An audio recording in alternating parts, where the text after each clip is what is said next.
ভারাক্রান্ত হৃদয় নিয়ে এই কেরামতি মসজিদ থেকে বলতে চাই, 8 বছরের আসিয়া কেন দর্শিত হলো? 8 বছরের আসিয়ার কিসের অপরাধ? সে তো বড় হয় নাই। আপনি এখানে এটাও বলতে পারবেন না যে সে রাস্তায় বেপরদা করে ঘুরছিল, এটাও বলার সুযোগ নাই। মানুষ পশু হয়ে যাচ্ছে, এগুলো হচ্ছে পশু সুলভ আচরণ। একটা 8 বছরের কন্যা শিশু তার নিজের বোনের ঘরে নিরাপদ নয়। আসিয়াকে নির্মমভাবে হত্যা করা হলো। হত্যার আগে যে, আমি ওই ভাষাটাই বলতে চাই না, যে পশু সুলভ আচরণ করে 8 বছরের আসিয়াকে ধর্ষণ করে কয়েকটা দিন মেয়েটা সামরিক হসপিটালে চিকিৎসাধীন অবস্থায় থেকে গতকালকে শেষ নিঃশ্বাস ত্যাগ করেছে। কিন্তু দুঃখ লাগে, কষ্ট লাগে, যে ধর্ষক তাকে ধর্ষণ করলো, সে ধর্ষক তো এখনো মৃত্যুদণ্ডের মুখোমুখি হয় নাই। কথা বলেন না কেন? যদিও সে গ্রেফতার হয়েছে, আইনি প্রসেস সময় লাগবে, প্রসেস মেনটেন করে তার শাস্তি হবে।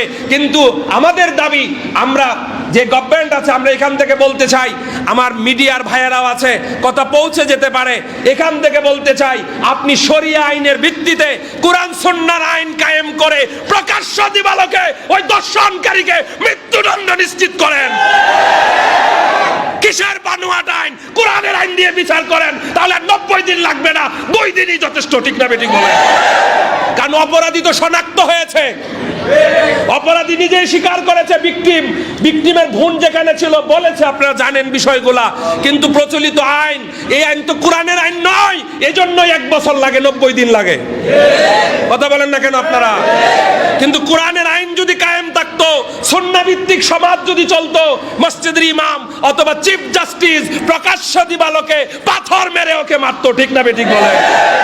এই শাস্তি যদি সমাজের অন্য মানুষ দেখতো, তাহলে মনে হয় দর্শনটা কমে আসতো। অবাক লাগে, বাবার বয়সী মানুষ নাতিনের চাইতে ছোট 7 বছর, 8 বছর, 10 বছরের মেয়েদেরকে দর্শন করে। এই দর্শনের বিরুদ্ধে আপনাকে সজাগ হতে হবে। দর্শনকারীকে বয়কট করা লাগবে। আসিয়া তো কবরে চলে গেছে, কিন্তু দর্শক তো জানি না জামিনও পায় অলতারে। কথা কন না কেন? কিন্তু মনে হয় পাবে না। সরকার খুব দ্রুতই তার শাস্তি নিশ্চিত করবে। কিন্তু আমাদের কথা হচ্ছে, শরিয়া কাউন্সিল করে শরিয়া আইনের ভিত্তিতে প্রকাশ্যের শাস্তি নিশ্চিত করুন, যাতে মানুষের মনে ভয় তৈরি হয়। কথা বলেন না কেন? এরকম শরিয়া আইন, কোরআন সুন্নাহ ভিত্তিক হুকুম, মানে ইসলামী হুকুমত কায়েম হোক। আপনারা চান কি চান না? হাত তুলে বলেন, চান কি চান না? পৃথিবীর কোনো তন্ত্র মন্ত্র মানুষকে মুক্তি দিতে পারবে না। মুক্তি পেতে হলে আল্লাহর কোরআন সুন্নাহ ভিত্তিক, অর্থাৎ আল্লাহর কোরআন নবীজির সুন্নাহ ভিত্তিক আইন লাগবে, তাহলে মানুষ মুক্তি পাবে। যেখানে কোরআন আছে সেখানে মুক্তি আছে। অতএব আল্লাহ আমাদেরকে বুঝদান করুক, আমরা বলি আমিন।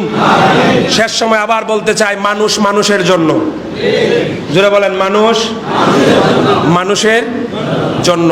মানুষের পাশে দাঁড়াবেন, মানুষকে ভালোবাসবেন। আপনি আপনার কন্যা শিশুর প্রতি বেশি দায়িত্বশীল থাকবেন। কাউকে বিশ্বাস করার সুযোগ নাই। কথা বলেন না কেন? কাউকে বিশ্বাস করার সুযোগ নাই। এখন মানুষ নিগৃহীত, মেয়েটা ঘরের বাহিরে গেলেই নিগৃহীত হচ্ছে। অতএব আপনি চোখ কান খোলা রাখুন। আল্লাহ আমাদেরকে তৌফিক দান করুক, বলে আমিন। এজন্য আপনার সন্তানকে যোগ্য মানুষ হিসাবে গড়ে তুলুন। এজন্য আপনার সন্তানকে আধুনিক শিক্ষার পাশাপাশি ইসলামিক শিক্ষা দেন। যদি ইসলামিক শিক্ষা দিতে পারেন, অন্তত লাস্ট জীবনে বৃদ্ধাশ্রমে যাওয়া লাগবে না। আর যদি শুধু আধুনিক শিক্ষা দেন, তাহলে মাঝে মাঝে বাপেরে জবও করে। দেখছেন না কিছুদিন আগে? ঐশী করে নাই? অতএব সাবধান, আপনি মুসলমান, আপনার সন্তানকে কোরআন এবং সুন্নাহ ভিত্তিক শিক্ষা দিয়ে গড়ে তুলুন। তারপরে হচ্ছে আধুনিক শিক্ষা দেন। ডাক্তার বানান, ইঞ্জিনিয়ার বানান, আই হ্যাভ নো অবজেকশন। মুসলমান যদি ডাক্তার হয়, মুসলমান যদি বড় সায়েন্টিস্ট হয়, মুসলমান মানে ইসলামী তাহজিব তামুদ্দিন যার মধ্যে আছে, এক কথায় কোরআন সুন্নাহর জ্ঞান যার মধ্যে আছে, সে যদি জাস্টিস হয়, যে একেবারে প্র্যাকটিসিং মুসলিম, মানে মুসলিম ধর্মের সব কিছু যে অনুশীলন করে, ওই রকম ব্যক্তিরা যত চেয়ারে থাকবে, তত বেশি সমাজের উপকার হবে। তাহলে এরকম যোগ্য সন্তান আপনার গড়ে তুলতে হবে। আল্লাহ বলছেন, আমার কাছে বলো, ওয়াজআলনা লিল মুত্তাকিনা ইমামা, আল্লাহ এমন সন্তান দেন যারা মুত্তাকি সমাজের নেতৃত্ব দিবে। সুবহানাল্লাহ, আরো জোরে বলেন সুবহানাল্লাহ। আল্লাহ আমাদেরকে এমন সন্তান দান করুক, আমরা বলি আমিন। এই সমাজকে আল্লাহ সকল পাপিষ্টদের কবল থেকে হেফাজত করুক, বলেন আমিন। আমরা আবার এই ময়দান থেকে সকল জুলুম, সকল নির্যাতনকে আমরা পরিহার করে, মানে ঘৃণার চোখে দেখে সকল দর্শকদের সর্বোচ্চ শাস্তি মৃত্যুদণ্ডের আইন চাই।